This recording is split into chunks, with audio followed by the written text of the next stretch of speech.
प्रशांत किशोर जी दुनिया भर में घूम रहे हैं। अब मार्केटिंग छोड़ के बिजनेसवा छोड़ के अब चलन घंटी पीटे कहे 130 बजावे सीट लाएंगे। सब जगह घूम करके पीके कह रहे थे 130 सीट लाएंगे। लाएंगे कुछ ही 130 का 130 का मतलब वो जानते हैं, वो झूठे फड़फड़ा रहे हैं, बिहार में घूम रहे हैं। आपने जितना भी पैसा कमाया आरजेडी वालों से नहीं कमाया। ये जो पैसा फंडिंग जो खुलेआम जो आप कर रहे हैं, चाहती तो बीजेपी इनके ऊपर ईडी और सीबीआई लगा सकती थी, तो क्यों नहीं लगाई ईडी या सीबीआई। इतना अब नौजवान को काम करने का मौका मिलना चाहिए।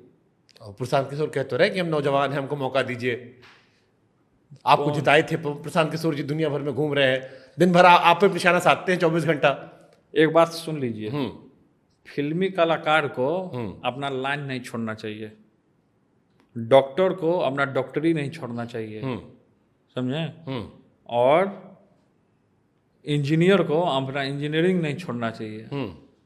और जो एथी होता है जो मार्केटिंग करता है, चुनावी सलाहकार, मार्केटिंग जो करता है उसको अपना बिजनेस नहीं छोड़ना चाहिए। वो कह रहे थे अब मार्केटिंग छोड़ के बिजनेसवा छोड़ के अब चलन घंटी पीटे कहे 130 बजावे सीट लाएंगे। सब जगह घूम करके पीके कह रहे थे 130 सीट लाएंगे। लाएंगे कुछ ही 130 का 130 का मतलब वो जानते हैं, वो हम लोग के ऊपर कमेंट करते हैं, झूठे फड़फड़ा रहे हैं, बिहार में घूम रहे हैं। उनका दालू गलेगा, उनका दालू गलेगा। एडवर्टीजमेंट कर रहे हैं, एडवर्टीजमेंट।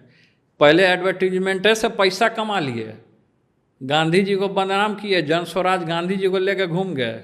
गांधी जी क्या है जी, महात्मा गांधी जी, मतलब जो मन में आएगा वही गांधी जी को उठा के लेके चल देगा। इतने सस्ते हैं क्या बापू हमारे गांधी जी? उनको उठा के आप उनका चेहरा आगे करके चमका लिए अपना चेहरा हैं। प्रशांत किशोर जी, हम आपको कहना चाहते हैं कि आप जीत के दिखाइए, आप जीत के दिखाइए तब ना हम तो जो कहे 130 वाला जो कहे तो उस पर क्या कहोगे आप फिर? 130 वाला कहाँ से जीत लेंगे? कितना जीत? उनका पार्टी का कहाँ वजूद है? उनका पार्टी का कोई वजूद है कहाँ? कितना पा सकते हैं आप? वो पहला चुनाव होगा, आप लोग तो लड़ रहे हो। वो जीतवे नहीं करेंगे, वो जीतेंगे ही नहीं ना। जीतेंगे नहीं मतलब एको सीट नहीं। एड से पैसा कमा लिए करोड़ों रुपया। वो तो हमसे कहे आरजेडी वाला भी अरे देता है। सुनिए ना पहले मेरी बात, छोड़िए ना आरजेडी को। नहीं क्या वो बोलेंगे? कहे कि उनकी पार्टी को वो हमसे कह रहे थे, हम इंटरव्यू लिए थे, तो हम पूछे पैसा कहाँ से पाते हो आप, तो कहे जिनको जिताए थे वही दे रहे हैं। तो हम कहे कौन, बीजेपी वाला? कहे बीजेपी वाला, आरजेडी वाला, कांग्रेस वाला, टीएमसी वाला, जितने को हम जिताए थे सब दे रहे। तो हम क्या आरजेडी वाला भी दे रहा है? पहली बात कि प्रशांत किशोर जी, आपके ब्रांडिंग से मुख्यमंत्री जो नीतीश कुमार हैं, आपके ब्रांडिंग से नहीं बने थे, लालू जी के ब्रांडिंग से बने थे।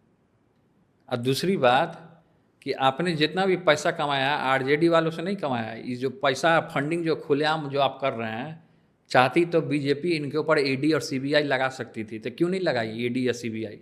इतना पैसा कहाँ से लाए प्रशांत किशोर? ये भी हम पूछे थे उनसे। अरे तो ईडी या सीबीआई क्यों नहीं जांच बैठा रही है उनके ऊपर? आरटीआर बोलेगा तो आपके चैनल से डलवा देगा, हम डलवा देते हैं तो जांच हो जाएगी। खाली हमारे ऊपर जांच होगी, आपके ऊपर भी जांच होनी चाहिए। हमको जांच से याद आ गया, तेजू भैया से एक रिपोर्टर ने सवाल पूछा देखो मुस्किया गया एक रिपोर्टर सवाल पूछा, कहा कि तेजू भैया सब पे केस है, आप पे कहे नहीं? कहे मोदी जी हमको भक्त मानते हैं। कहे आप कहे मोदी जी हमको कृष्ण भक्त मानते हैं। अब रिपोर्टर लोग आपको फंसा दिया, इससे पहले आप बचे हुए थे, इकलौते आदमी थे आप। कौन रिपोर्टर फंसा देगा? ये जो बात आ गया ना, आप कहे एक हफ्ते में आपके आप पे नजर पड़ गई सबकी। क्या कछी? ये जो मामला भी नया वाला आया है जिसमें तेज प्रताप जी का भी नाम आया है। देखिए, भगवान श्री कृष्ण का जेल में जन्म हुआ है, ये सब लोग जानते हैं, वेद में है, ग्रंथ में। तो बहुत सारे विरोधी लोग बोलते हैं कि जेल जाओगे, ये होगा वो होगा। जब भगवान ने जेल में जन्म ले लिए हों तो जेल जाने से कौन डरता है? और कोई ऐसा हम काम ही नहीं किए हैं।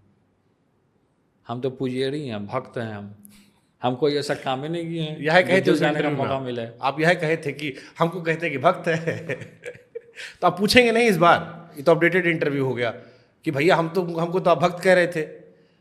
देखिए, आदमी को भक्त का जो होता है ना, सम्मान करना चाहिए। और जो आदमी भक्त का सम्मान नहीं करेगा वही एक दिन फंसेगा। आज जो इतना चीज हो रहा है, देश के कोई नेता ऐसे नहीं हैं जिनको ईडी और सीबीआई इन लोगों ने करने का काम किया है। तो हम लोग नौजवानों को मोदी जी को हम एक चीज़ के लिए धन्यवाद देना चाहते हैं आपके चैनल के माध्यम से। हम्म, मोदी जी को इस चीज़ के लिए धन्यवाद देना चाहते हैं कि आपने मोदी जी हम लोग नौजवानों को आगे का उम्र बचा है, बहुत लंबा राजनीति हम लोग को करना है। मोदी जी से हम लोग नौजवानों को, खासकर पॉलिटिशियन जितने यंग हैं, ये मौका आपने दिया है कि ईडी सीबीआई कैसे लगाया जाता है। ये चीज़ हम मोदी जी से सीख गए और मोदी जी के लिए बहुत बहुत मोदी जी आपको धन्यवाद, तहे दिल से मैं आपको धन्यवाद करता हूँ। जो स्टाइल था आपका तहे दिल से। हाँ, तहे दिल से मैं आपका धन्यवाद देता हूँ मोदी जी।